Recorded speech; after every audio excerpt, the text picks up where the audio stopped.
माझे नाव शुभम दामोदर बुराडे आहे. हं. माझ्या हाताने काही दिवसाआधी गलती झाली होती. मी कमेंट्स केले होते वादग्रस्त.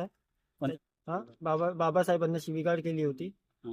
याबद्दल मी माफी मागतो. माफी मागलो माफी माग- हात बाबासाहेब जोडून मी बाबासाहेब आंबेडकरला माफी मागतो व सगळे भीम सैनिकांना माफी मागतो आणि यानंतर असं होणार नाही. माझ्याकडून वाद फक्त बाबासाहेबच नाही तर इतर कोणतेही जाती असतील, कोणतेही धर्म असतील, त्याबद्दल तुम्ही कोणतीही कटुता आपल्या मनात निर्माण करू नये. कटुता निर्माण करू नका. बाबासाहेब आंबेडकर असो की छत्रपती शिवाजी महाराज असो, महामानाच्या संदर्भात थोडक्यात सांग दादा. सर्वांना क्रांतिकारी जय भीम.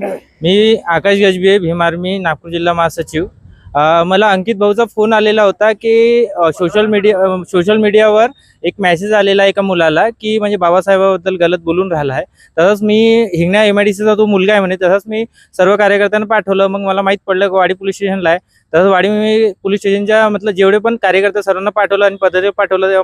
त्याला मग पकडलं, त्याला विचारलं, पण तो खोटं बोलून राहिला आणि त्याला फोनवर बोलून राहिलो तो शिवीगाळी करत आहे. मग त्याला पकडला आणि भीम तुला दिला. आणि याच्यानंतर कोणत्याही महापुरुषाला जर अपशब्द बोलले या सोशल मीडियावर काही व्हिडिओ पोस्ट केलं तर त्याला असंच भीम तुला दिला जाईल. नक्कीच सर्वांना आता क्रांतिकारी लक्षात ठेवा, सोशल मीडियाला हलक्यात घेऊ नका. जर कोणी महामानवांच्या विरोधात जर असंच बोललं तर त्यांना भीमटोला देण्यात येईल असा इशारा जे आहे वाडी पोलीस स्टेशन मधून जे आहे भीम सैनिकांनी